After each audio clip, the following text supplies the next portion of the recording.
di sini saya percaya rohnya juga menyala-nyala dalam Tuhan, amin. Hari ini saya dapat tugas dari Ibu Gembala membawa tentang mantra dan susuk. Ada yang tahu mantra? Ada yang tahu mantra gak? Kita agak sedikit santai, rileks, jadinya jangan terlalu tegang. Kenapa? Banyakan jemaat-jemaat di gereja saya pada saat saya bawakan tentang okultisme pada tegang. Mukanya pada ketakutan ya. Saya ajak agak rileks. Saya orang Batak, papa saya Batak, mama saya Jawa. Kebetulan mama saya, Horas. Kebetulan mama saya salah satu cukup memiliki darah dari restoran ayam goreng titik-titik. Seperti itu ya. Jadi dari kejawen saya dapat, dari ilmu Batak pun saya dapat. Ya Bapak Ibu yang terkasih, saya dibesarkan dari keluarga gelap. Kenapa saya katakan keluarga gelap? Opung itu mbah ya. Mbah saya yang laki-laki itu pemakai kuasa gelap. Sampai ke papa saya dan sampai ke saya. Saya adalah yang terakhir. Ya, adik saya sempat menjadi tumbal dari ilmu-ilmu kami. Puji Tuhan dia tidak mati. Ya, keburu bertobat, papa saya bertobat. Saya orang terakhir yang bertobat di keluarga. Puji Tuhan juga Tuhan mempercayakan saya untuk memenangkan banyak jiwa, khususnya perihal kuasa perdukunan. Karena saya dari mereka, 23 tahun saya mengikuti ajaran mereka Bapak Ibu. 23 tahun saya tapa pendem, pati geni. Ada yang tahu pati geni? Lampu semua dimatiin, gak boleh ada yang nyala. Tapa ngalong itu kaki saya di atas, kepala saya di bawah. Seperti itu. Puasa, nah kuasa perdukunan paling hobi puasa Bapak Ibu. Sementara kita orang Kristen, hobi gak puasa? Enggak, maunya instan, betul gak? Ada masalah datang ke pendeta, Pak Pendeta, Bu Pendeta tolongin saya doakan, ya kan? Dianya disuruh puasa, ntar dulu. Benar gak? Disuruh berdoa gak mau. Bapak Ibu, saya mau kasih tahu, saya pelaku kuasa gelap. Saya diwajibkan untuk berpuasa. Bukan sehari 2 hari, bisa sampai 40 hari saya berpuasa. Sementara orang Kristen 3 hari aja udah ngegerutu, betul gak? Gimana mau dimenangkan? Gimana pokok doanya mau dijawab?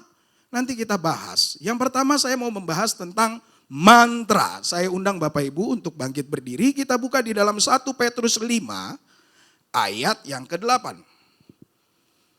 Kita hormati firman Tuhan. 1 Petrus 5 ayat yang ke-8. Kita baca bersama-sama 2, 3. Sadarlah dan berjaga-jagalah. Lawanmu si iblis berjalan keliling sama seperti singa yang mengaum-ngaum dan mencari orang yang dapat ditelannya. Silakan duduk Bapak Ibu. Saya selalu angkat topik ini di dalam khotbah. Kenapa? Saya selalu bilang gini. Orang Kristen yang pertama tuh wajib sadar. Udah sadar baru berjaga-jaga. Banyak kan orang Kristen gak sadar. Alkitab menuliskan iblis sama seperti singa yang mengaum-ngaum. Pertanyaannya, dia singa bukan? Halo ibu-ibu. Bukan. Colek kiri kananmu bilang iblis bukan singa. Ya iblis bukan singa. Yang singa siapa? Yesus Kristus. Makanya dia punya gelar singa dari Yehuda.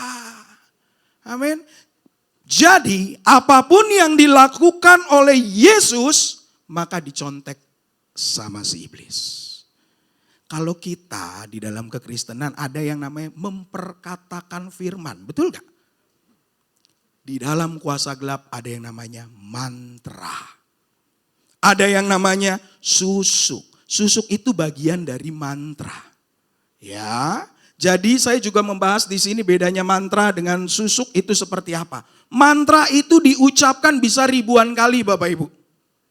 Ya, saya kasih sedikit contoh.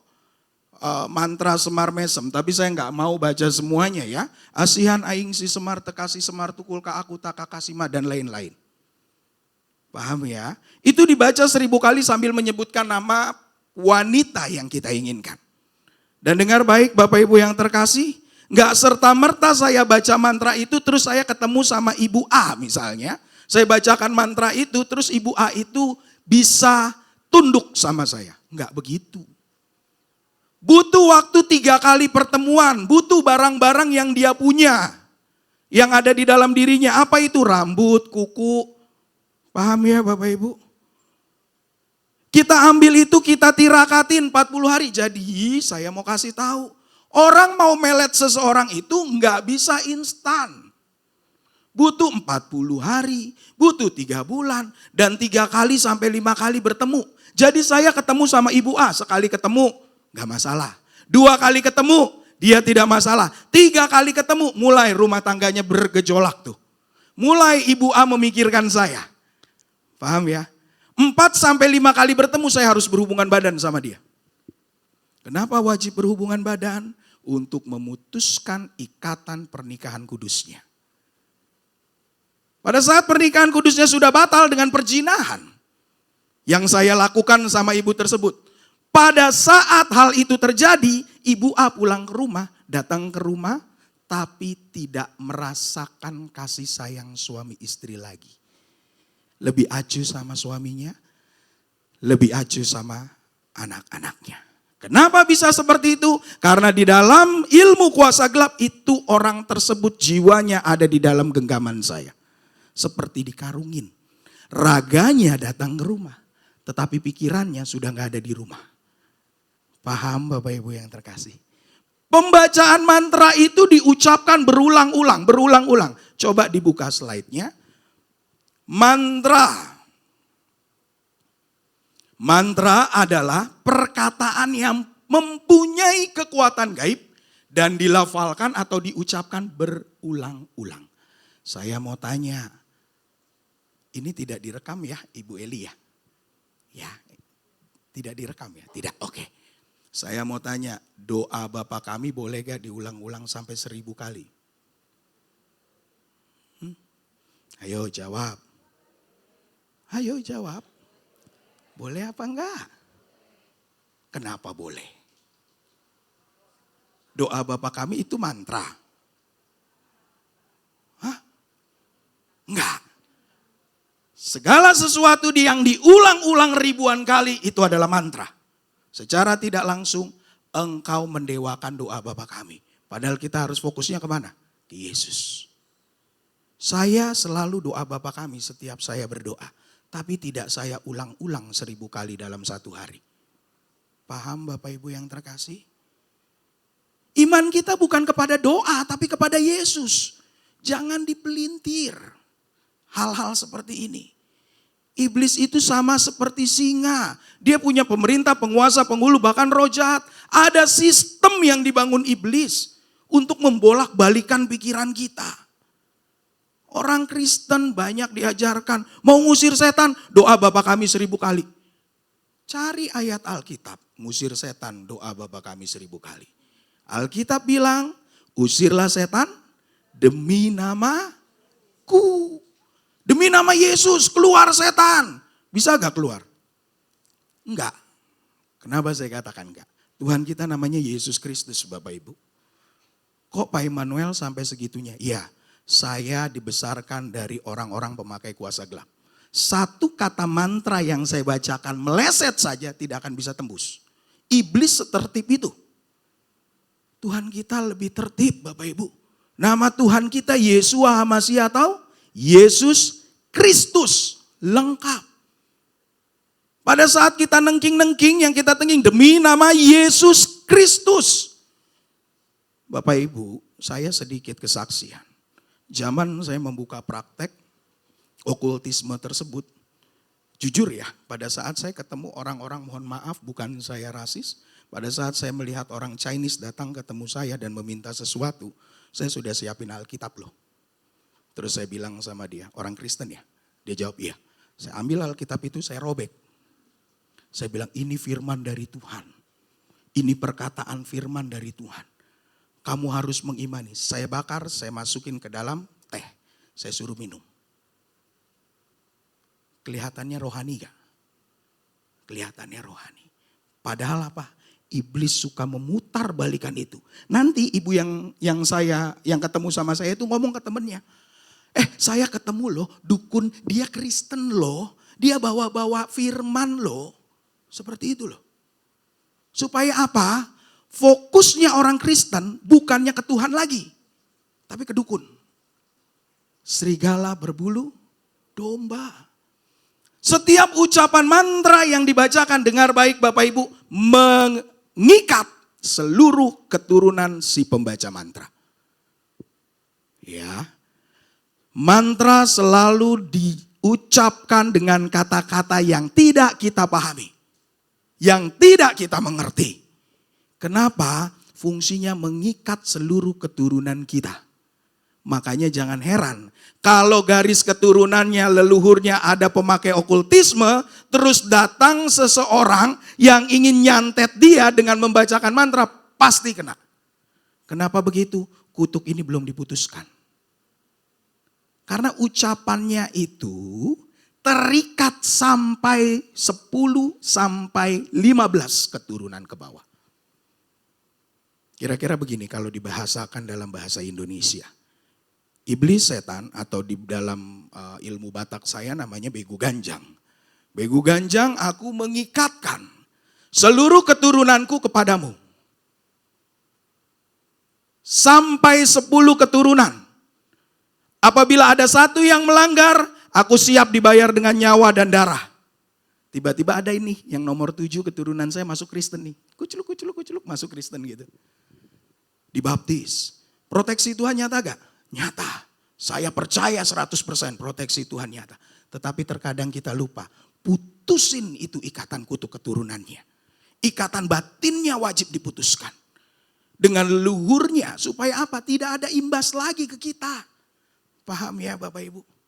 Diputusin semua jenis ikatan itu. Makanya kita aman. Dan yang lebih fatalnya, misalnya saya sudah keterikatan. Ya, dari mantra yang dibacakan leluhur saya. Terus saya menikah dengan istri saya. Pertanyaannya Alkitab berkata 2 dijadikan 1. Bisa gak istri saya terkena? Bisa. Karena apa? Karena kebodohan dan ketidaktahuan saya.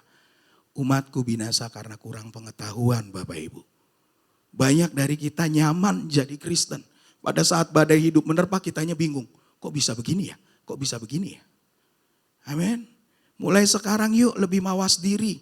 Waspada. Kenapa? Karena iblis berjalan keliling. Tiap hari itu kerjanya keliling tuh. Ngambil berkat kita. Benar gak? Nyebutin nama anak-anak kita. Ada yang gak suka sama kita. Disebutinlah nama anak kita. Alhasil apa? Gak nikah-nikah. Banyak gak begitu? Banyak. Ya, Pak lanjut, susuk itu apa sih Pak?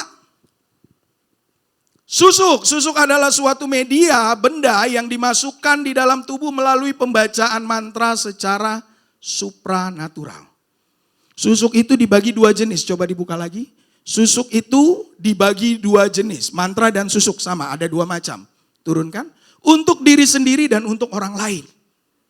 Ya, susuk itu benda Bapak Ibu. Ya, benda yang dimasukkan ke dalam tubuh. Biasanya bentuknya apa itu? Serpihan-serpihan berlian. Itu yang paling mahal. Saya kemarin podcast sama salah satu anak Tuhan. Dia tanya, pastor zamannya pastor itu satu pasang berlian itu dimasukin ke dalam tubuh seseorang atau wanita. Harganya berapa sih?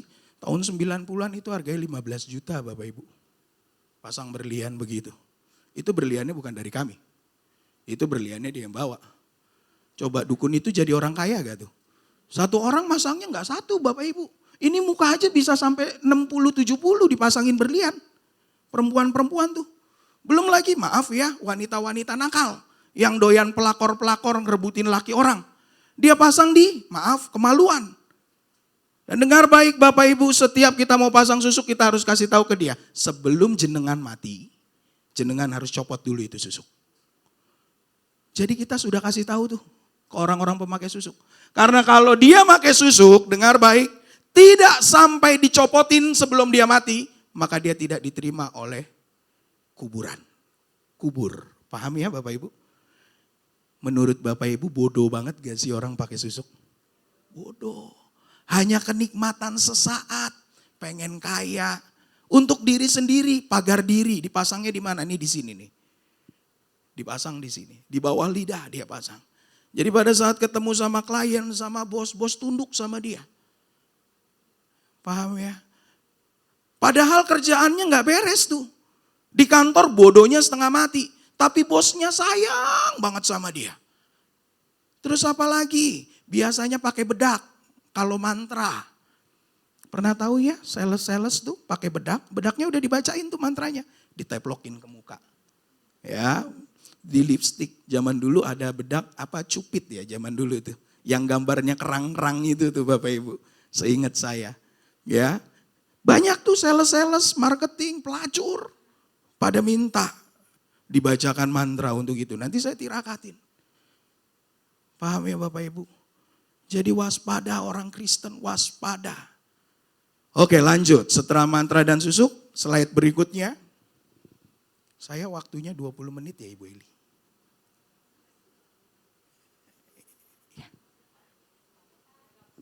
30, oke baik. Jenis-jenis mantra untuk pesugihan, ramalan, pengasihan, mengobati seseorang pagar diri. Kita bahas satu-satu untuk pesugihan. Supaya ngambilin berkat kita. Bapak Ibu saya mau jujur. Saya mantan okultisme. Dan saya tahu Tuhan mana yang benar. Tuhan mana yang bisa memberkati. Setiap pelaku-pelaku pesugihan, pertanyaannya berkatnya siapa yang diambil? Berkatnya kalian semua orang-orang Kristen. Berkatnya orang-orang Katolik yang diambil. Kita nggak akan ngambil dari berkat agama lain. Paham Bapak Ibu yang terkasih? Berkat-berkat kita yang diambil, makanya di Alkitab ada belalang pelahap, belalang pengerip, belalang lompatan, belalang pindahan. Di situ berkat-berkat kita diambil. Pesugihan itu kita tukar jiwa, berikut membaca mantranya bisa sampai 100 dan 200 kali sambil dimandiin sama dukunnya. Itu kita ikatkan jiwa kita dan keturunan kita. Itu tadi pesugihan. Lanjut coba yang tadi jangan ditutup. Oke. Untuk ramalan. Bapak Ibu tahu gak? Kok iblis bisa meramal ya, membaca masa depan? Itu betul apa enggak sih? Tapi banyak tuh peramal-peramal, gak taunya benar jawabannya. Betul gak sih? Banyak kan kayak gitu. Banyak orang Kristen datang ngeliat ramalan nasib buat anak-anaknya, ya gak? Bahkan di mal-mal juga banyak yang seperti itu. Pertanyaan saya, ramalan itu dari Tuhan atau dari iblis? Iblis bisa meramal gak? Tidak, iblis tidak bisa meramal. Kenapa saya katakan tidak bisa? Iblis tidak tahu masa depan, dia selalu tahu masa lalu. Setiap pergerakan kita dia lihat. Langkah kaki kita detik demi detik dia melihat. Dari kita lahir sampai kita besar dia lihat. Bahkan pada saat saya khawatir, saya gelisah, saya suka mengerutkan dahi saya, dia tahu saya lagi gelisah. Iblis tidak tahu masa depan. Loh kok begitu Pak? Ya, yang tahu masa depan hanya Yesus Kristus. Kenapa? Banyak peramal-peramal yang tune in zaman sekarang di TikTok tuh. Kodam, ya cek kodam katanya gitu ya. Saya bilang ini apa-apaan sih? Cek kodam, itu bohong Bapak Ibu. Kenapa saya katakan bohong? Zaman dulu tuh mereka harus ketemu kita, klien harus ketemu saya gitu loh. Paham ya? Nggak ada itu cuma nama ID-nya namanya ini terus kodamu gini. Nggak, itu bohong itu, omong kosong. Banyak sekarang jualan ini ya, jualan obat lah saya bilang seperti itu. Saya kasih tahu kenapa iblis bisa seolah-olah meramal masa depan kita. Itu karena kita percaya sama iblis. Pada saat kita percaya sama iblis, bapak kita namanya siapa? Iblis. Kalau kita percaya sama Yesus, bapak kita namanya Yesus. Berarti ada dua bapak. Yang satu namanya Yesus Kristus, yang satu namanya iblis. Pada saat kita percaya sama Yesus, semua langkah kaki kita, masa depan kita disiapin sama yang namanya Yesus Kristus, betul? Tapi pada saat kita mempercayai ramalan itu, iblis dengan bebas untuk membentuk karakter, membentuk masa depan orang-orang yang mengasihi iblis.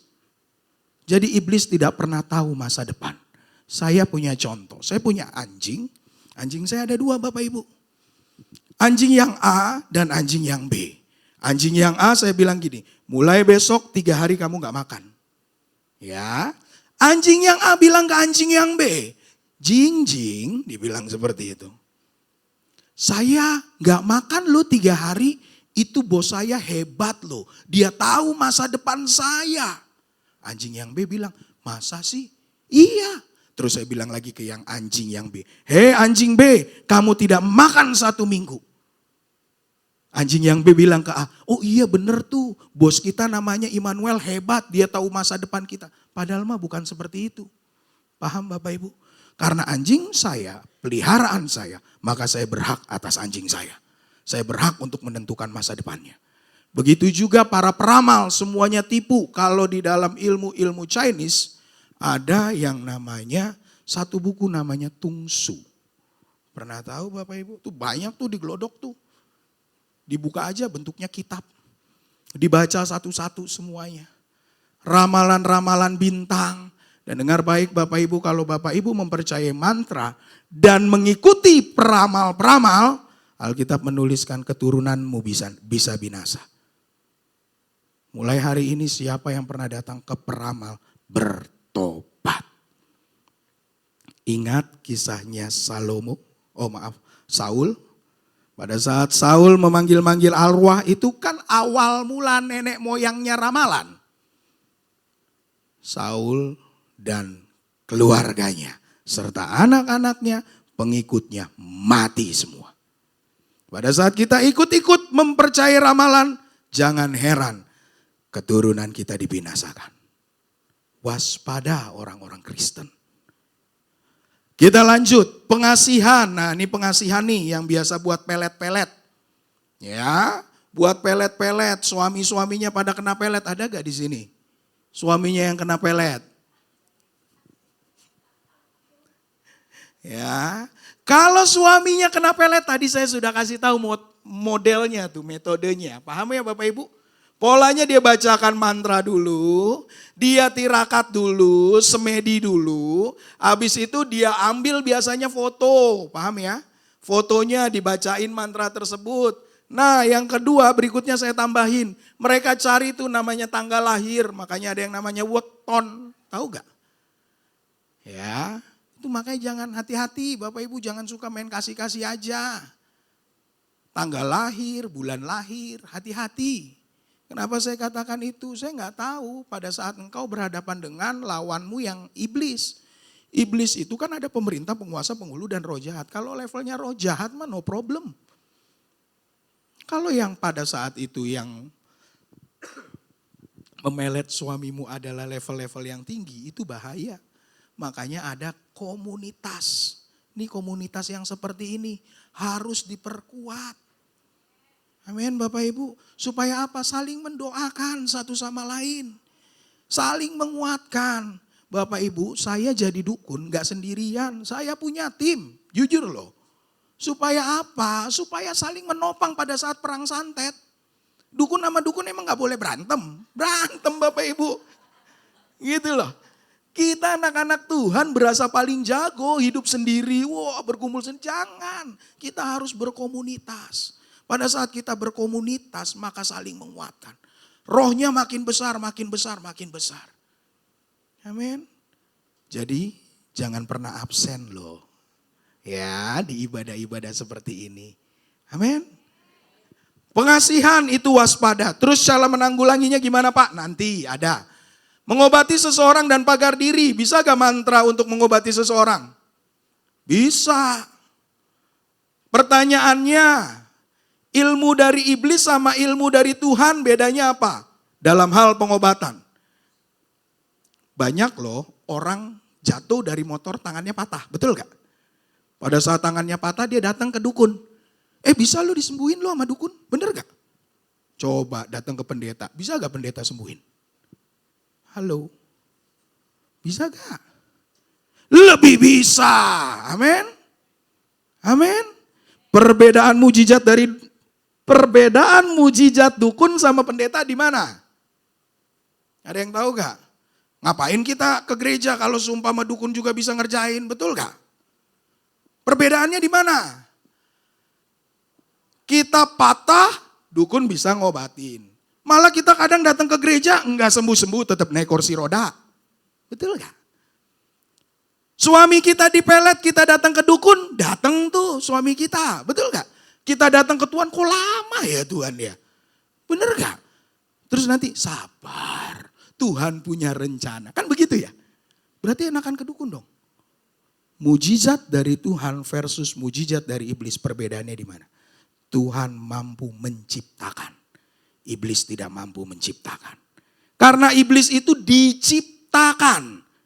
Bahkan kastanya di bawah kita manusia. Kita makhluk yang paling sempurna. Paham Bapak Ibu? Coba kalau Bapak Ibu mohon maaf gak punya bola mata datang ke dukun. Mau 1000 dukun dia gak akan bisa kasih Bapak Ibu mata. Tetapi datang ke Tuhan, Tuhan kasih mata. Orang mati Tuhan buat bangkit. Amin, kita beri kemuliaan buat Tuhan. Itu yang membedakan mujizat Tuhan dan mujizat iblis. Dan dengar baik, yang kedua, mujizat dari iblis tidak pernah gratis. Sifatnya hitungan ganjil. 369. Kenapa saya katakan seperti itu? 3 tahun atau 3 bulan. Paling lama 9 tahun. Mujizat itu ada. Tapi bisa dia kembali lagi seperti sedia kala. Saya ambil contoh, zaman dulu di gereja saya bersama almarhum bapak saya, datang seorang anak kecil seumur anak saya, dia 5 tahun, kakinya timpang Bapak Ibu. Kakinya timpang, terus dia datang ke gereja, terus saya sama papa saya berdoa saat itu. Hari Minggu pada saat ibadah, disaksikan banyak jemaat Tuhan. Papa saya pegang kakinya, terus dia minta tolong kamu tengking setiap kuasa gelap. Oh ya udah, saya pegang kepalanya, saya tengking. Dia berdoa demi nama Yesus Kristus, ditarik kakinya kembali normal Bapak Ibu. Mujizat luar biasa saat itu. Ibunya terkagum-kagum. Sampailah di minggu depan, sebelum hari minggunya, tepatnya di hari Kamis, anak tersebut sakit panas. Lalu dibawalah ke susu-suhu. Paham ya? Susu-suhu. Nah gitu ya. Dibawalah ke susu-suhu. Hari Minggu timpang lagi Bapak Ibu. Terus dia datang ke gereja, minta tolong untuk disembuhkan lagi. Papa saya jawab gini, enggak akan pernah mau. Kenapa? Disitulah kamu harus bergumul akan anakmu. Karena kegilaanmu anakmu yang menanggung. Dan terakhir saya dengar kakinya sudah normal kembali. Pada saat ibu itu sungguh-sungguh bertobat. Banyak orang Kristen begitu loh. Bergumul sama suaminya. Pada saat suaminya pulang tidak dilayani dengan baik. Betul gak? Betul apa betul? Pada saat suaminya pulang ke rumahnya gak dilayani dengan baik. Alhasil apa? Tuhan sudah kasih kesempatan. Suamimu kembali meskipun cuma sehari. Kamu tidak melayani dengan baik. Alhasil apa? Besokannya dia pergi lagi. Seminggu 2 minggu gak balik-balik ke rumah. Nangis lagi tuh ibu. Jadilah itu suatu pergumulan buat hidupmu. Paham Bapak Ibu? Sifatnya iblis selalu diputer-puter. Semua diputer sama iblis. Alhasil apa? Kitanya jadi keblinger. Kita lanjut. Slide berikutnya. Setelah pagar ini, oke. Ciri nama seseorang disebutkan dalam pembacaan mantra. Bapak Ibu bisa catat. Yang pertama gelisah secara tiba-tiba, pikirannya kosong. Pernah dengar gak orang kalau dibacain mantra bengong-bengong? Langsung jadi lolok-lolok kalau kata orang Makassar. Jadi lolok-lolok, bodoh-bodoh. Ya, tidak mau berhubungan dengan pasangan sesungguhnya. Kupingnya seperti mendengung. Acuh terhadap keluarga inti, tidak bisa diberikan masukan. Contoh, ada seorang bapak, kita bacakan mantra. Alhasil dia kena pelet dari orang yang menjadi, kita anggap dia pelacur lah gitu. Wanita-wanita yang tidak baik. Setelah dia kena pelet dikasih tahu tuh sama enciknya misalnya atau sama kokonya. Lu jangan tinggalin itu si Acim misalnya begitu. Acim itu tuh sayang sama lu 20 tahun pernikahan lu. Kok bisa-bisanya lu mau sama perempuan nakal? Dari daerah tertentu misalnya seperti itu. Terus dianya tidak mau mendengarkan apa kata kokonya. Banyak yang begitu. Itu ciri-ciri orang yang sudah terkena mantra. Nanti habis ini saya akan lanjutkan gimana cara menanggulanginya. Supaya kita tidak dibodoh-bodohin sama iblis. Lanjut ya, emosi meledak-ledak pulang ke rumah bawaannya berantem terus. Sama istri berantem, sama suami berantem, bahkan kasar sama anak-anak. Banyak gak begitu? Banyak. Lanjut, Hawa di rumah panas, melakukan hal-hal yang di luar kebiasaan. Contohnya, tiba-tiba suka menyendiri. Misalnya kamar ada 3, dia tiba-tiba suka ke kamar 1 tanpa mau masuk ke kamar yang lain. Di situ aja uplok sampai 5 jam, alasannya kerja, ngerjain apa, ketemu klien, telepon klien, padahal itu omong kosong. Berikutnya, bermimpi bertemu seseorang tanpa bisa mengenali wajahnya. Pernah gak Bapak Ibu, pada saat Bapak Ibu mimpi, tidur, saya ketemu sama orang, orangnya badannya besar. Tapi mukanya gak kelihatan, betul gak? Mukanya siapa Bu yang ketemu? Saya gak tahu mukanya siapa ya. Hati-hati. Itu iblis, dukun, kuasa gelap sedang melemparkan mantra mengatasnamakan kamu. Waspada. Saya tidak menakut-nakuti, tetapi saya mengajarkan supaya anak Tuhan apa? Yuk lebih sensitif lagi. Coba koreksi diri. Tuhan itu gak pernah jahat sama kita Bapak Ibu. Setiap detik Tuhan memberkati kita, tetapi kenapa berkat itu tidak bisa keterima sama kita? Jawabannya satu, ada belalang pelahap yang dilemparkan iblis untuk menarik semua berkat-berkat kita. Alhasil apa? Hidup kita hancur-hancuran. Setelah hancur kita ngatain Tuhan deh, Tuhan kemana? Saya sudah melayani, saya sudah melakukan ini. Tetapi kok Tuhan tinggalkan saya? Tuhan tidak pernah tinggalkanmu Bapak Ibu. 1 detik pun Tuhan tidak pernah meninggalkanmu. Tetapi kita tidak pernah belajar introspeksi diri. Belajar mengerti, saya dari kuasa gelap, saya tertib dalam segala hal. Sementara orang Kristen semuanya pengennya instan. Betul? Yuk kita lanjut lagi di slide berikutnya. Kenapa orang Kristen bisa terkena mantra? Orang Kristen yang seperti apa sih? Yang bisa dikerjain sama kuasa gelap? Yang pertama, orang Kristen yang masih terikat kutuk keturunan dalam pembacaan mantra, mereka mengikat keturunan mereka dengan sesembahannya. Kuasa gelap yang tadi saya bilang, leluhurnya, itu wajib diputusin. Kenapa? Yuk kita buka sama-sama 1 Petrus 1 ayat 18.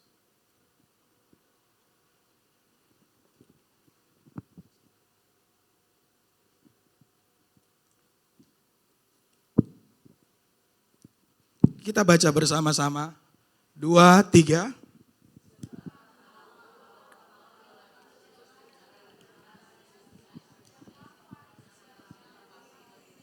Stop sampai situ. Yang kamu warisi dari nenek moyang. Orang Kristen paling hobi namanya apa? Berkat Abraham, betul gak? Siapa yang percaya di sini keturunan Abraham? Angkat tangan. Menjadi kepala bukan ekor, tetap naik dan tidak pernah turun. Keturunanmu tidak akan meminta-minta, kan begitu ya? Ada berkat keturunan. Ya kan?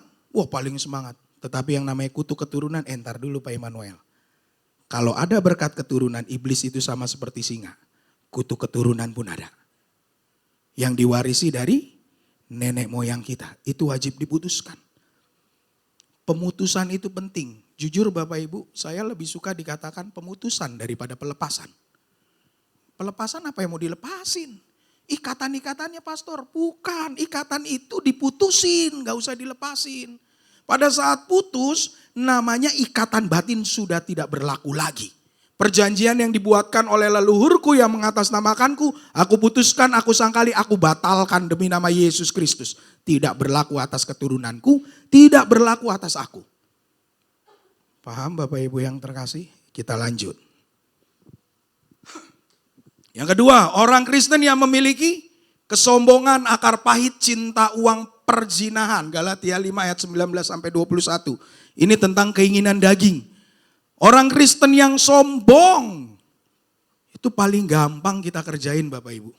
Orang Kristen yang doyan nonton film porno, itu paling gampang kita kerjain. Yang suka berzina, yang gila uang. Banyak gak orang Kristen gila uang? Pagi, siang, sore, malam, kerja terus. Tiap hari kerja, lupa anak istri. Bilangnya apa? Aku ingin mempersiapkan masa depan buat kita, Mi. Dalam hati saya, alasan klise. Orang model begini, dipelet kena gak? Kena Bapak Ibu. Gak pakai hitungan bulan. Ngerjain begini mah gampang. Saya katakan gampang sekali karena saya dari mereka. Saya tahu metodenya, bahkan kalau Bapak Ibu lihat kadang saya suka iseng nantang-nantang. Kalau ada dukun yang sakti coba santet saya. Kalau saya sampai kena santet kalian hebat. Tapi kalau kalian tidak bisa santet saya, datang ketemu saya baptis kalian. Kenapa seperti itu? Di dalam okultisme, kalau saya nggak bisa santet seseorang, berarti ilmu dia lebih tinggi dari saya. Dan saya harus belajar dari dia. Makanya saya paling hobi yang namanya nantang-nantang dukun. Panggil dukun yang paling sakti. Ketemu sama saya, santet saya. Beneran, gak taunya ada yang datang nemuin saya pas saya di Semarang, Bu. Dia datang, sampean Immanuel saya lihat di YouTube mulutnya. Gak ada sopan-sopannya lah kata-katanya begitu. Terus dia mulai pegang meja. Terus dia baca mantra. Dengan iseng saya colek dukun yang lagi baca mantra di depan saya. Saya colek gini, Pak baca mantranya setengah aja. Setengah lagi saya lanjutin. Mau gak? Saya bilang begitu. Marah dia Bapak Ibu. Mentang-mentang ada yang jaga sampean. Mentang-mentang ilmu sampean tinggi. Saya pastikan gak akan pernah boleh sampai ke Jakarta. Ini udah jalan 5 tahun saya malah melayani di Jakarta. Gak mati itu. Kenapa? Sadarlah dan berjaga-jaga. Amin. Berikutnya, orang Kristen yang seperti apa lagi? Orang Kristen yang tidak pernah melakukan firman. Orang Kristen banyak berdoa, tidak menjadi pelaku firman. Baca firman males, betul gak? Colek dong kiri kanannya, mulai sekarang baca firman. Bilang gitu. Baca firman. Semalam saya dapat info dari jemaat. Pastor itu Bu Eli lagi live Instagram semalam ya Bu ya. Iya kan? Saya lihat jam itu jam 10 lebih ya kayaknya Bu. Saya langsung bilang salut saya sama Ibu Gembala ini. Luar biasa. Ketika yang lain pada terlelap, beliau baca firman, nyembah Tuhan, ngupas ayat. Rohnya besar Bapak Ibu. 10 dukun dikumpulin nyantet satu ibu-ibu ini gak bakal kena. Yakin saya. Yakin. Kenapa? Coba deh bayangin. Kalau kita semua contoh Ibu Eli. Kita mencontoh apa yang dia lakukan, yang beliau lakukan. Jam 10 malam, jam 11 malam, ngupas ayat, baca firman. Pasti hidup kita tenang Bapak Ibu. Kita gak khawatir akan hari esok. Karena Tuhan akan nolong kita secara sempurna. Apalagi nih ibu-ibu kalau udah jam 10, jam 11 tidur pakai dasternya robek-robek. Betul gak? Udah gitu ngiler lagi. Haleluya. Itu istri jemaat lain. Jemaat sini mah gak ada ya. Gak ada yang ngaku, betul? Coba kita belajar tengah malam baca firman. Semalam saya baru diinfokan sama salah satu jemaat saya. Pastor lihat tuh Bu Eli lagi ngupas firman di Instagram. Saya sempat lihat, wih luar biasa. Saya terkesima dan saya salut. Sementara kita masih bebas tidur. Dan Bapak Ibu dengar baik, menara doa itu paling bagus malam hari loh. Kenapa? Karena perang santet, iblis mencuri berkat kita itu pada saat kita tidur. Banyak orang zaman dulu saya santet, paginya masih olahraga, malamnya tidur, subuh udah mati. Saya tarik jiwanya. Itu namanya rogo sukmo. Zat gumilang kian santang pisah rogo pisah jiwo. Kira-kira seperti itu mantranya. Saya tarik jiwanya. Mati. Dokter bilang serangan jantung. Betul? Padahal enggak. Jadi di dalam dimensi roh itu ada pusara. Yang sifatnya menyedot jiwa-jiwa pada saat kita lempar ke sana. Kalau di dalam Muslim dikatakan alam barsya. Pernah tahu ya Bapak Ibu? Kalau di kita namanya Hades. Kita lempar ke sana dan dia nggak akan pernah pulang. Mati. Kenapa saya selalu mengajarkan malam itu menara doa paling bagus. Kita nggak mimpi dikejar-kejar setan. Ada kan yang begitu ya? Pak, saya mimpi dikejar-kejar setan. Terus gimana Bu? Saya lari sampai ngos-ngosan. Terus Bu, tiba-tiba ada pintu. Terus pintunya saya dobrak. Terus Bu, Alhasil saya kebangun. Menurut Bapak mimpinya tentang apa ya? Saya katakan tentang ibu dikejar-kejar setan, ketemu pintu, ibu dobrak. Saya bilang begitu. Ibu model begini ada di dalam Kristus gak? Saya katakan gak.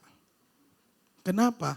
Mimpi kalau kita di dalam Kristus pada saat kita dikejar setan kita bilang dalam nama Yesus. Betul? Bahkan di alam mimpi pun kita terhubung sama Yesus. Makanya tadi lagunya bagus. Terhubung, saya telepon ibu yang baju kuning, Bu, saya telepon ibu ya. Pada saat saya telepon ibu kita terhubung gak? 5 menit saya matiin kita terhubung gak? Enggak. Banyak orang Kristen tidak terhubung sama Tuhan.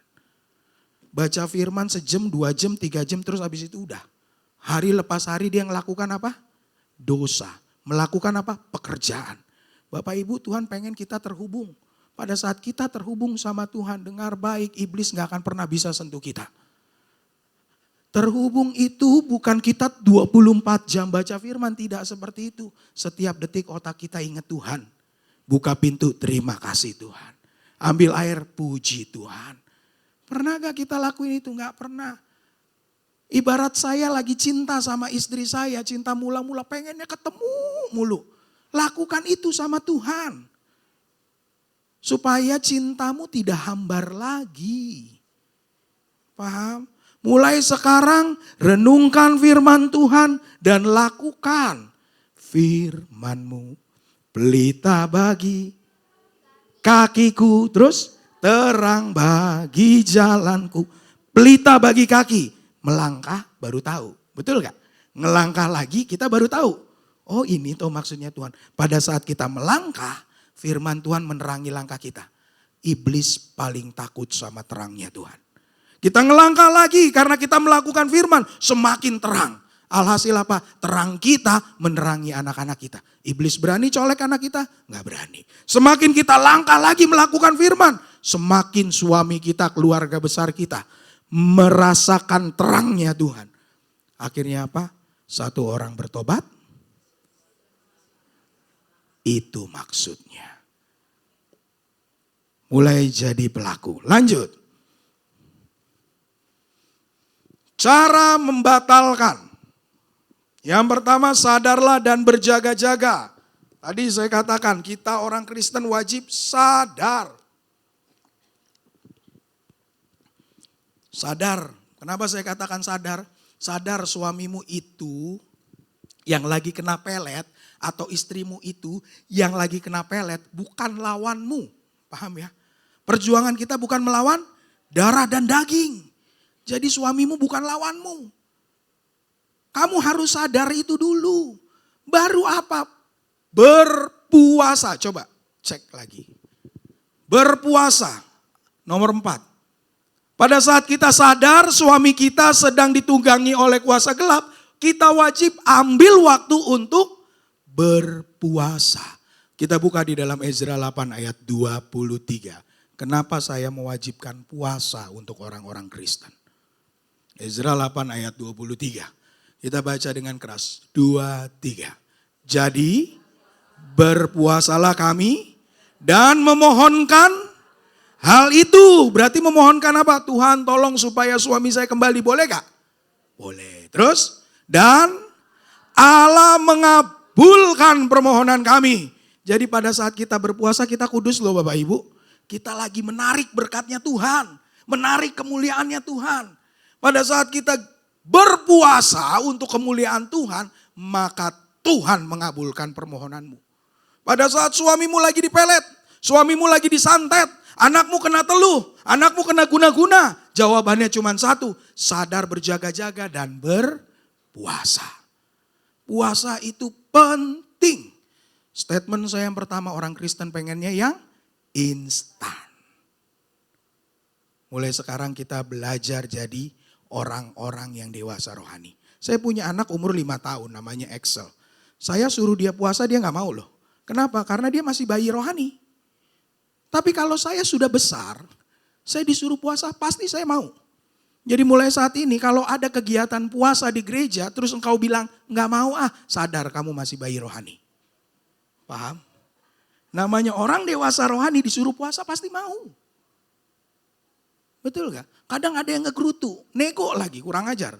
Pak, bisa gak sih cuman 10 jam aja? Bisa gak cuman 8 jam? Kalau sambil minum air putih boleh gak Pak? Saya bilang ini yang model kayak gini nih. Disantet, diteluk kena. Ya, banyak yang seperti itu Bapak Ibu.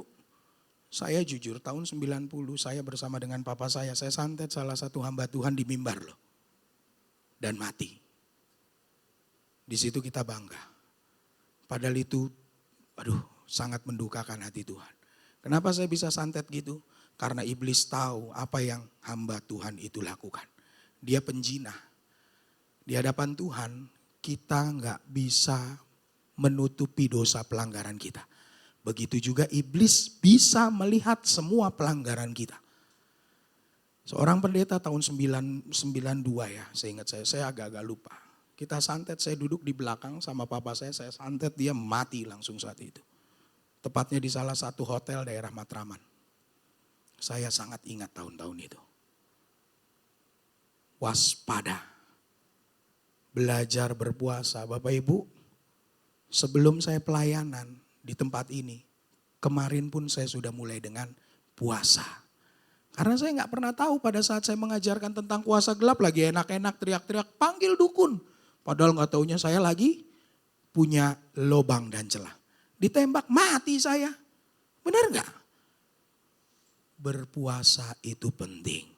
Buat anakmu, buat suamimu, buat istrimu, buat keturunanmu, buat masa depanmu. Lanjut. Setelah berpuasa, sadar dan berjaga-jaga, ampuni orang yang menyakitimu. Bisa gak? Nah kan mulai diem. Bisa gak? Ini dari hati bukan? Ampuni orang yang menyakitimu. Yuk kita buka ayatnya, Markus 11 ayat 25 sampai 26. Ini wajib loh ngampunin orang. Yuk kita baca. Dan jika kamu berdiri untuk berdoa, berarti sebelum kita berdoa ya, sebelum kita berpuasa ya, karena sebelum berpuasa kita berdoa dulu, betul gak? Oke, sebelum kamu berdiri untuk berdoa, ampunilah dulu sekiranya ada barang sesuatu dalam hatimu terhadap seseorang. Terus, supaya Bapamu yang di sorga mengampuni kesalahan-kesalahanmu. Amin. Lanjut. Tetapi jika kamu tidak mengampuni, maka Bapamu yang di sorga juga tidak akan mengampuni kesalahan-kesalahanmu. Jadi banyak kesalahan di dalam hidup kita. Kita berpuasa. Tapi pada saat berdoa kita tidak mengampuni orang yang menyakiti kita. Pak Immanuel, suami saya diambil sama wewe gombel. Ampunin tuh wewe gombelnya. Waktu itu pernah Bapak Ibu salah satu jemaat. Dia bilang sama saya, Pak Immanuel. Dia nangis sama saya. Dia di daerah Jawa Timur. Suaminya diambil sama wewe gombel. Dia minta didoain. Hampir tiap malam, inilah orang Kristen. Tiap malam selalu gangguin saya, minta didoain. Saya bilang, aduh Bu, capek juga nih kayak begini. Terus saya bilang sama dia, Bu, imani ya. Imani apa? 6 bulan suamimu bakal balik kepadamu. Imani, mulai hari ini kamu berpuasa, kamu doa, kamu ampuni tuh wewe gombel. Saya berdoa sama dia, saya mulai katakan, aku ampuni, ikuti kata-kata saya Bu, aku ampuni. Wewe gombel tersebut disebutin sambil dia nangis tuh. Dan Bapak Ibu, pada saat saya selesai berdoa, saya mulai lupa apa yang saya ucapin. Bapak Ibu tahu gak pada saat saya lagi di daerah Bali Bali ya kalau gak salah. Lagi daerah Bali, dia telepon saya. Pak Immanuel, ini 5 bulan, lebih 3 minggu, lebih 4 hari suami saya belum pulang. Deg. Jantung saya deg-degan nih Bapak Ibu. Saya bilang kayaknya gue gak nubuatan deh gitu loh. Saya ajak dia untuk beriman. Paham ya Bapak Ibu? Saya bilang ini, tapi Ibu tetap beriman kan? Saya tetap beriman Pak. Berapa tadi? 5 bulan, 3 minggu, terus 4 hari. Saya tinggal ngitung, waduh 3 hari lagi. Saya bilang sama istri saya, 3 hari lagi nih, gimana nih? Saya bilang gitu. Saya berdoa sama Tuhan, Ibu tetap beriman, tetap beriman. Malam saya telepon dia, Pak besok sisa 2 hari loh Pak. Saya bilang kok jadi saya yang salah gitu loh. Terus dia berdoa dengan tangis, dia berpuasa. Dan Bapak Ibu, setelah jam 12 kita berdoa, jam 4 ada pintu yang gedor, suaminya pulang. Itu iman saya? No, itu iman ibu itu. Bukan saya ini cuma jongos. Cuma pembantu. Paham ya? Saya cuma menolong anak Tuhan. Saya cuma mengajarkan, gini loh Bu jalannya. Gini loh cara matahinnya. Dan Bapak Ibu sampai detik ini suaminya tetap ada di rumahnya. Kita beri kemuliaan buat Tuhan. Bukan karena hamba Tuhan, tetapi karena iman. Jadi Tuhan menolong kita semua bukan karena pendetanya, tapi karena dirimu sendiri. Engkau beriman gak, melekat gak, terhubung gak sama Tuhan.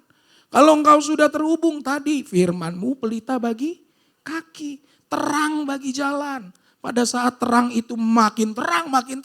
Mau pelet model apa, santet model apa gak akan masuk Bapak Ibu. Kuduslah kamu sebab aku kudus. Berarti harus menjaga kekudusan. Amin. Tuhan Yesus memberkati. Ada sesi tanya jawab. Iya, lanjut sesi tanya jawab Pak. Oh, iya. Iya. Mari ibu-ibu yang mau bertanya. Ada? Oke. Perkenalkan diri dulu. Selamat siang Pak Immanuel, nama Shalom. saya Imelda, Shalom Oh, Pak. Pak saya mau tanya gini, ini terjadi di, ya ada keluarga lah Pak yang dukun patah tulang, itu kan terkenal banget gitu kan Pak. Dan saya melihat sendiri bahwa kalau misalnya di ronsen itu masih ada tulang yang patah Pak. Tapi waktu ponakan saya jatuh tuh setelah diobatin di situ seminggu, terus kan kayak ditempel minyak atau ramon itu bisa kembali seperti itu Pak, seperti sedia kala. Terus saya dilihatin tuh yang kakinya remuk itu tuh bisa balik lagi gitu kan Pak. Nah pertanyaan saya Pak, kalau misalnya kita sempat melakukan, maksudnya yang ke dukun patah tulang itu berobat gitu Pak, itu bisa menjadi satu kutuk gak Pak? Atau bagaimana kalau misalnya iya, bagaimana cara kita tuh melepaskan itu Pak gitu loh? Maksudnya ada mantra atau masuk gak gitu Pak. Pokoknya Pak Haji cuma bilang ya pokoknya ada bacaannya katanya gitu Jangan Pak. sebut merek Bu. Maaf Bahaya. Pak. Kemarin teman saya baru ditangkap. Nama TikToknya anak Medan. Rudi Samosir apa kalau nggak salah marganya. Hanya karena dia berdebat dengan saudara kita dari Kedar. Langsung didatangi rumahnya. Mendingan kayak tadi saya susu hu. Nah, kan gitu ya. Oke, saya jawab ya Bu ya. Jadi gini, Bapak Ibu, kok itu bisa sih Pak dukun patah tulang dia bisa nyambungin tulang? Ya, selama barangnya masih ada iblis bisa benerin tuh karena dia yang diciptakan. Kayak kita nih, misalnya ini ada speaker rusak, saya benerin bisa gak? Bisa, karena barangnya ada speakernya. Betul? Tetapi kalau seumpama masalah satu bautnya gak ada, saya bisa ciptain baut. Gak bisa, saya harus datang dan membeli baut itu. Selama tulangnya masih ada, dia bisa benerin? Gak bisa. Tetapi kalau tulangnya copot diganti nama tulang baru gak akan pernah bisa. Itu yang pertama Bu. Ya, karena iblis diciptakan, bukan mencipta, bukan pencipta. Ya, itu yang pertama. Yang kedua, Pak apakah ada kutuk di dalam hidup saya? Saya mau kasih tahu Bu. Kita harus bedain ya, dukun patah tulang yang membacakan mantra sama kita pijet-pijet urut biasa. Ya, saya nggak ngajak Bapak Ibu untuk alergi sama tukang urut. Ya, karena saya kalau pegel juga datang ke tukang urut. Tetapi yang tidak membacakan mantra. Banyakan kita disuruh tengkurup terus dia bacain mantra. Neng, nanti Neng doa ya Neng ya, saya doa pakai agama saya. Kan gitu ya. Terus dia bacain mantra. Dan selalu dia pegang belakang kita, itu namanya rajahan angin. Jadi ada lagi tuh Bu, mantra yang dituliskan di belakang badan kita berupa rajahan-rajahan dengan mantra. Sehingga apa? Hidup kita kok kayaknya terhimpit beban mulu ya. Kok kayaknya hidup kita ketakutan terus ya. Jangan lupa pada saat mungkin engkau datang ke ahli-ahli spiritual, engkau dibacakan mantra dan ditulis rajahan angin. Kalau di agama yang lain ada ditato. Itu namanya rajahan api. Pernah lihat gak ditato di belakang tuh mantra-mantra tuh? Dari turun gitu. Biasanya di daerah Thailand gitu. Dimantrain sini belakangnya, terus tangannya semua. Nah, itu rajaan api. Itu berlaku gak buat keturunannya? Pasti berlaku. Caranya gimana Pak Immanuel? Jawabannya satu, dibatalin perjanjian itu. Kenapa? Kalau gak dibatalin gak akan pernah bisa putus. Dibatalkan, disangkali setiap perjanjian itu tidak berlaku lagi atas hidupku. Pakai apa Pak? Pakai darah Yesus Kristus. Karena pada waktu Yesus mati ada perjanjian darah loh. Kita bukan milik kita lagi, kita bukan milik dunia. Jadi kita harus bilang, saya sudah ditebus, aku sudah ditebus secara lunas. Mulai hari ini, aku putuskan setiap ucapan yang mengatasnamakanku, mantra yang menyebutkan namaku, sumpah serapah yang mengutuki aku putuskan, aku batalkan, aku sangkali. Setiap ucapan yang dibuat oleh leluhurku, yang mengatasnamakan aku dan keturunanku, aku putuskan, aku sangkali, aku batalkan. Batal di alam roh itu. Demi nama Yesus Kristus melalui perjanjian darah Yesus Kristus. Ya, kenapa? Karena pada saat kita terikat dengan Yesus Kristus, dengar baik Bapak Ibu, tidak ada satu orang pun, tidak ada iblis manapun yang mampu memutuskan ikatan kita dengan Yesus Kristus. Buka Yohanes 10 ayat 28 sampai 29. Tadi sebenarnya ada ya. Kita harus rampas.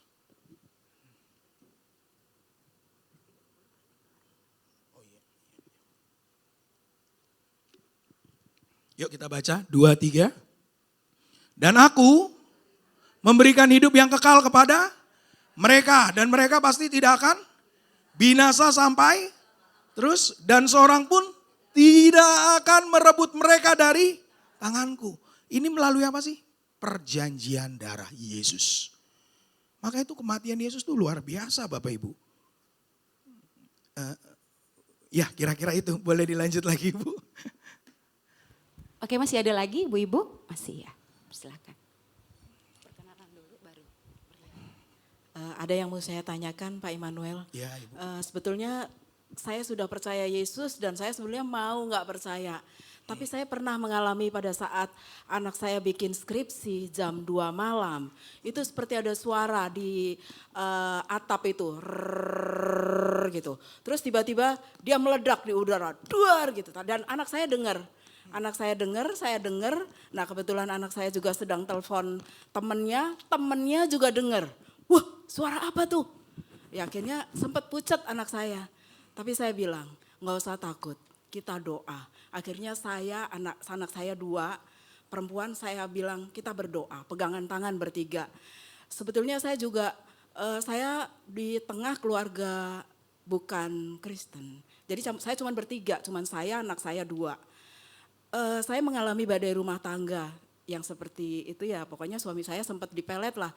Intinya juga udah banyak gambarannya seperti sering marah, terus nggak merasa nyaman di rumah. Itu semua udah ada yang Bapak sebutin. Zina, semuanya pokoknya ada, udah lengkap pokoknya paketnya. Nah, Tahun berapa itu Bu? Tahun 2020. Oh berarti bukan saya yang melet ya. Saya udah bertobat itu. Nah saya sebetulnya nggak mau cari tahu siapa, tapi tetap di saat saya berdoa dengan anak-anak itu juga seperti ada kayak angin gitu loh Pak. Angin tapi saya cuma bilang, kita nyanyi. Ada kuasa dalam darahnya, darah domba Allah. Saya kuatin anak-anak. Sebetulnya saya juga takut Pak, tapi saya bilang, nah kita punya Tuhan kita tuh berkuasa. Yuk kita nyanyi, kita doa. Jadi mohon penjelasannya, apakah itu memang ada yang seperti disebut orang bola api yang meledak di udara. Ada. Nah itu. Itu jadi gini Bu, kita harus bedain ya pelet sama guna-guna. Ya, kalau pelet itu saya sayang sama ibu, saya suka sama ibu, saya pelet ibu doang. Ya, saya nggak akan hancurin suami ibu, nggak akan hancurin anak-anak ibu. Gitu. Jadi pada saat saya suka sama wanita, saya pelet dia aja. Yang penting dianya tuh putus dari pasangan sahnya. Dan dia ikut saya. Tetapi banyak orang-orang melakukannya bukan pelet tapi guna-guna. Jadi dia ambil itu suaminya, dia buat bangkrut keluarganya. Gitu loh, dibikin sakit lah anak-anaknya, itu guna-guna. Gitu loh, dibikin ledakan, buor, itu banyak. Santet pun bisa seperti itu, teluh pun bisa seperti itu. Kalau teluh itu binatang yang saya lemparkan ke dalam diri ibu. Makanya banyak maaf, Iya. Orang-orang pelaku okultisme matinya itu kena kanker. Diteluh. Karena binatang yang saya lemparkan ke dalam tubuhnya seseorang. Tapi binatang juga ada Pak. Jadi saya pernah ketemu kelabang tuh Pak. Besarnya tuh sampai sebesar ini. Itu saya refleks Pak. Saya jos pakai setrika Pak. Itu sampai keluar hijau-hijaunya. Bener Pak itu. Makanya saya kadang suka gini. Apalagi saya udah nerimo suami udah dipelet. Ya memang karena dia berzina. Dia gak diajak mesbah doa juga gak pernah mau. Makanya pergumulan saya berat Pak. Tapi saya bilang Tuhan pokoknya tetap ada bersama saya dan anak-anak saya. Karena suami saya tarik masih belum bisa, tapi tetap saya bawa dalam doa buat mengampuni, memberkati, juga mendoakan wanita tobat itu. Selalu saya doakan yang terbaik. Sekali Yesus, selamanya Yesus. Terus? Harapanku tak akan hilang. itu karena kasihnya sekarang ku ada. Oh Yesusku, ku cinta kau selamanya. Beri kemuliaan buat Tuhan. Itu jawabannya Bu. Sekali Yesus tetap Yesus. Suami gak balik itu gimana? Banyak Bapak Ibu yang terkasih, ini saya ngomong jujur ya. Gak semua yang saya doain suaminya bisa kembali. Kadang suaminya masih agama kedar. Ya, dia nikah beda agama. Suaminya agama kedar. Dia dapat perempuan dari kedar juga. Kena pelet lah. Nah kalau yang seperti itu gimana Pak Immanuel? Saya jawab, serahin suamimu dulu ke dalam tangan Tuhan. Karena kita harus ingat, bukan kamu yang memilih aku, tetapi aku yang memilih kamu. Amin. Jadi kita serahin dulu tuh. Tuhan, suami saya kedar, aku serahkan suamiku ke dalam tangan Tuhan. Biarlah dia Tuhan pilih. Kadang kita nggak minta Tuhan pilih suami kita, tapi kita tempurin itu pelet-peletnya. Patah-patahin setannya. Nanti kata Tuhan, tar dulu gue gak pilih suami lu loh. Betul gak? Jadi kita serahkan dulu suami kita supaya Tuhan milih. Berbelas kasihanlah Tuhan kepada suamiku agar dia engkau pilih.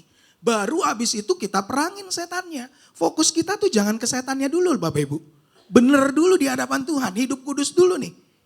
Gitu loh. Pada saat kita hidup kudus baru kita perang. Bapak Ibu yang terkasih, ada yang pernah nonton film Kuasa Gelap gak? Kemarin saya baru nonton film Exorcism namanya Kuasa Gelap. Ya, sengaja saya ajak jemaat untuk nonton juga. Dan Bapak Ibu, sebelum kita melakukan pelepasan atau pemutusan atau tengkang-tengking, kita wajib berdamai dulu sama Tuhan. Paham ya? Sama kayak ibu, pada saat ibu tengkang-tengking semuanya, mau datang kelabang, datang ular sekalipun, saya cuman kasih ingat satu hal, pada saat kita kudus, maka kuasa itu gak akan pernah masuk ke dalam kehidupan kita. Amin, amin. Kelabang masuk pengen neluh ibu, pengen bikin ibu mati. Tapi ibu gak kenapa-napa sampai sekarang. Itu. Nah, cuman nanti dulu Bu. Ada kadang-kadang, mohon maaf ya Bu ya. Kadang ada jemaat dari luar kota, Pak di rumah saya kedatangan ular. Saya pikir itu teluh. Nggak tahu di rumahnya sampingnya sawah. Ada juga yang begitu. Gitu loh Bu. Jadi kita harus tahu dulu gitu loh. Iya kan? Lihat dulu gitu loh. Lihat sekeliling dulu ya, iya, Pak ya. ular masuk. Oh iya, rumah di samping sawah. Wajar gitu loh. Ya, jadi kita lihat dulu, enggak semuanya dari setan. Ya. Setan juga kasihan loh, bukan saya bela-bela setan loh. Dikit-dikit saya terus ya kan. Padahal dia nggak ngapa-ngapain gitu. Jadi kita lihat dulu, bisa gak ular masuk ke dalam rumah kita? Bisa. Ada salah satu contoh di daerah Jakarta Barat, dia tinggal di apartemen. Bapak Ibu, apartemennya lantai 25, ada laler hijau sampai 7 biji di rumahnya. Lah itu laler hijaunya naik lift ya Pak? Dibilang gitu. Ya mungkin saya bilang gitu. Tapi apapun itu jenis binatang, sebelum saya akhiri mungkin ya. Kalau ada binatang masuk ke rumahmu, jangan engkau matiin terus engkau buang. Itu kena tanah hidup lagi. Habis dimatiin dibakar. Wajib dibakar. Karena berapa kali saya neluh orang itu dimatiin, dibuang. Besokannya dicek deh, kelabangnya udah gak ada pasti. Kalau dia nyentuh tanah dia hilang, pulang lagi. Khodamnya. Jadi habis dimatiin dibakar. Pada saat dibakar ilmunya pulang ke dukun itu. Paham ya? Boleh gak sih Pak kita melakukan hal tersebut? Boleh. Misalnya saya santet Ibu WL ya. Ibu WL gak terima saya santet. Doanya gimana? Aku kembalikan setiap santet yang dikirimkan atas namaku. Boleh gak begitu? Boleh. Kenapa? Karena santet yang ada di Ibu WL itu bukan hak Ibu WL. Dia berhak untuk ngulangin itu santet. Itu pelet. Sama, suami saya kena pelet misalnya. Aku kembalikan setiap ilmu pelet itu kepada pemiliknya. Demi nama Yesus Kristus, mulutku kunci kerajaan surga. Apa yang aku ikat di bumi terikat di surga. Apa yang aku lepas di bumi terlepas di surga. Mulai hari ini suamiku namanya Roy terputus dengan wanita itu. Dan setiap pelet atas nama suamiku Roy kembali kepada pemiliknya. Apakah itu kita tidak ngampunin dia? Bukan, kita enggak. Bukan konteksnya mengampuni. Tetapi apa yang bukan milik kita wajibnya kita pulangi. Gitu, amin. Seru ya Bu Ibu ya. Sebenarnya kita mau closing, cuman satu orang lagi. Boleh? Satu orang lagi ya Pak ya? Iya. Ya Ci Ailing ya, di ACC ya Ci. Satu orang lagi, Ci Susan. Oh boleh? Oke, jauh sekali ya. Bertanya pasti, bentar ya Pak, OTW dulu Pak. Mau bertanya kan? Oke.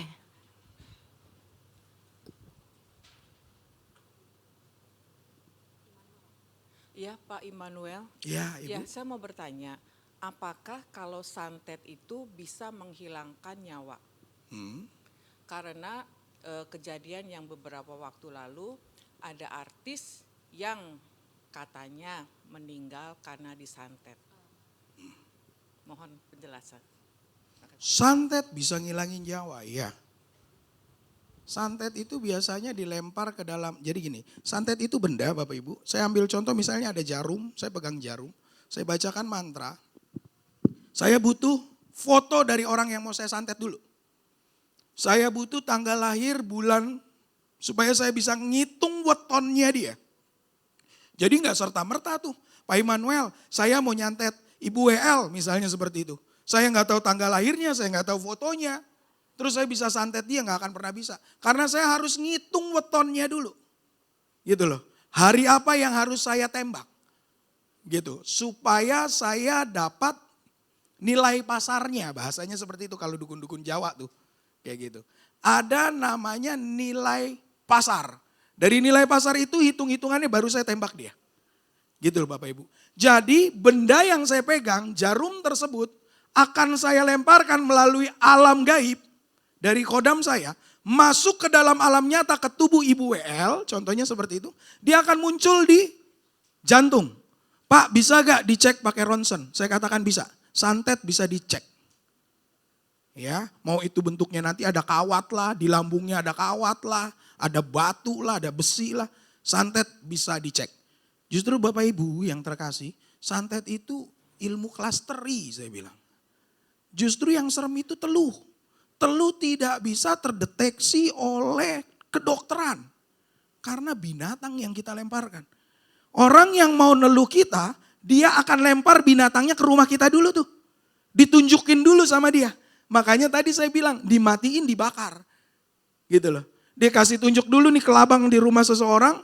Kelabangnya itu dibiarkan, oh jangan kita akan cinta pada makhluk hidup. Tuh kelabang bisa masuk tuh malamnya ke dalam tubuh kita. Tahu-tahu kita gatel-gatel gak jelas.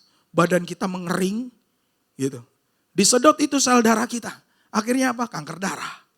Banyak kan yang seperti itu. Jadi santet bisa menyebabkan kematian gak? Sangat bisa Bu. Teluh bisa gak? Sangat bisa. Makanya tadi pada saat kita tidak kudus, kita tidak benar, maka dengar baik, proteksi Tuhan gak akan pernah bisa menjaga kita. Pada saat kita kudus, kita baca firman, kita renungkan firman, terhubung sama Tuhan, mau santet model apa gak akan pernah bisa kena. Saya selalu, ini tahun ke-20 saya pelayanan eksorsisme. Ngusir-ngusir setan. Satu helai rambut saya gak pernah jatuh gara-gara setan. Berkali-kali saya disamperin sama dukun-dukun, saya tidak pernah mati. Kenapa? Bukan saya yang hebat, ini jongos. Tuhan saya yang hebat. Amin.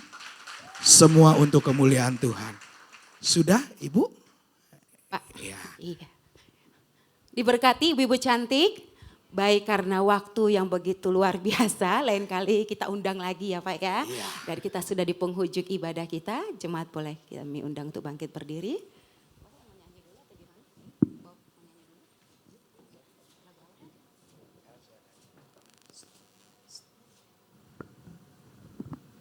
Kita angkat satu pujian yuk sebelum saya tutup.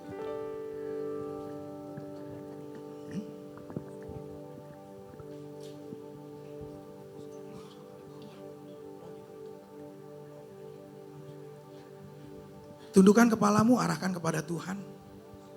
Hari ini Tuhan, tolong engkau, Tuhan mampukan engkau, dan kau menang atas setiap persoalan yang menghimpit hidupmu. Mulai hari ini, Tuhan mendengarkan setiap doamu, setiap air mata yang tertumpah. Ini kami Tuhan. Kami percaya proteksi Tuhan nyata buat kami. Haleluya Yesus. Amin. Terima kasih Tuhan. Tak usah ku takut, angkat dari hatimu. Allah menjagaku. Amin Tuhan. Tak usah ku bimbang, Yesus peliharaku. Yesus peliharaku. Ini doa kami Bapa. Tak usah ku susah, Roh Kudus hiburku. Katakan tak usah ku cemas, tak usah ku cemas. Dia memberkatiku, dia memberkati. Angkat kedua tanganmu, katakan El Shaddai, El Shaddai, El Shaddai,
Allah kuasa.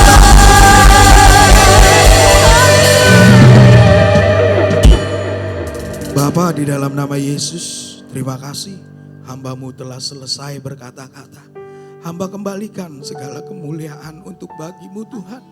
Segala mujizat, hormat dan kuasa kami kembalikan ke dalam tangan-Mu. Jangan biarkan aku mencuri sedikit pun kemuliaan-Mu Bapa. Biarlah nama-Mu selalu ditinggikan di tengah-tengah umat-Mu. Dan biarlah mereka terus berharap kepadamu Bapa. aku serahkan PD Victory beserta jemaat ke dalam tangan Tuhan. Begitu juga Bapa, hamba-Mu berdoa untuk Ibu Gembala. Tuhan berkati Ibu Eli Kurniawati. Amin. Biarlah apapun yang menjadi pergumulan pokok doanya untuk gereja-Mu, biarlah Tuhan Engkau yang menjawabnya di dalam nama Yesus Kristus. Kami bersatu hati, kami mengangkat tangan kami, mengarahkan tangan kanan kami kepada Ibu Eli Kurniawati.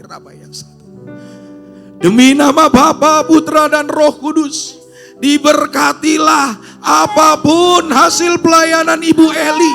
Dan di dalam nama Yesus Kristus, semakin hari gerejanya semakin besar, banyak jiwa dimenangkan, dan banyak pertolongan Tuhan dalam Ibu Eli Kurniawati. Bapa, kami mendukung pelayanan Ibu Gembala, Ibu Eli Kurniawati. Tuhan yang siapkan semuanya, Tuhan yang perlengkapi semuanya. Tanda-tanda mujizat ada di dalam kehidupan Ibu Gembala. Di dalam nama Yesus Kristus, biarlah tudung bungkus darah Yesus Kristus mengcover, memproteksi Ibu Eli dimanapun langkah kakinya melangkah. Bapa, sebentar kami akan berpisah satu sama lain. Berkati jemaat-Mu di tempat ini. Berkati hasil buah tangannya. Berkati setiap pokok doanya. Karena kami percaya Tuhan, Engkau bersama kami. Sehingga kami menang atas semua serangan kuasa gelap. Tuhan, berkati juga seluruh keturunan kami. Karena kami percaya Tuhan, keturunan orang benar tidak ada yang meminta-minta. Kami percaya Tuhan, keturunan kami tidak ada yang terhilang di dalam nama Yesus Kristus. Bapa, kami serahkan juga pemerintahan Indonesia, Republik Indonesia ini. Dengan presiden yang terbaru Tuhan, Bapak Prabowo dan Bapak Gibran. Tuhan berkati setiap keputusan yang mereka lakukan. Setiap apapun yang mereka ambil untuk menentukan kesejahteraan rakyat Indonesia, biarlah ada rancangan Tuhan di dalamnya. Tuhan, aku serahkan bangsa Indonesia ke dalam tangan-Mu. Biarlah Tuhan, Engkau memberkati bangsa ini dengan luar biasa. Tidak lupa Tuhan, kami memberkati bangsa pilihan-Mu, yaitu Israel Tuhan. Kami berkati Israel, karena kami percaya Tuhan yang akan menolong Israel. Setiap keputusan yang mereka ambil, setiap langkah yang mereka ambil, biarlah itu sesuai dengan kehendak-Mu ya Bapa. Setiap kekerasan hati mereka, Tuhan rubah dengan kelemah lembutan. Bapa, sebentar kami akan berpisah. Kami akan menerima berkat Tuhan. Mari angkat kedua tangan-Mu, tengada ke sorga. Rabaya sakata karalabasikiti karalababas. Inalaya mata karalabasikiti karalababas. Hari ini langit terbuka, mencurahkan berkat dari tempat yang maha tinggi, dari tahta kudusnya Allah. Terimalah berkat, kasih karunia daripada Tuhan Yesus Kristus menyertai Bapak Ibu dimanapun engkau berada. Mulai hari ini sampai Maranatha, sampai Tuhan Yesus Kristus datang kedua kalinya dan menjemput kita semua. Sehingga kita satu meja perjamuan dengan Tuhan Yesus Kristus untuk selama-lamanya. Tuhan menyinari engkau dengan wajahnya, sehingga yang kau lakukan Tuhan buat berhasil, beruntung dan diberkati. Keturunanmu tidak ada yang terhilang. Keturunanmu tidak ada yang meminta-minta. Demi nama Bapa, Putra dan Roh Kudus, di dalam nama Yesus Kristus yang sudah diberkati dengan iman, katakan amin.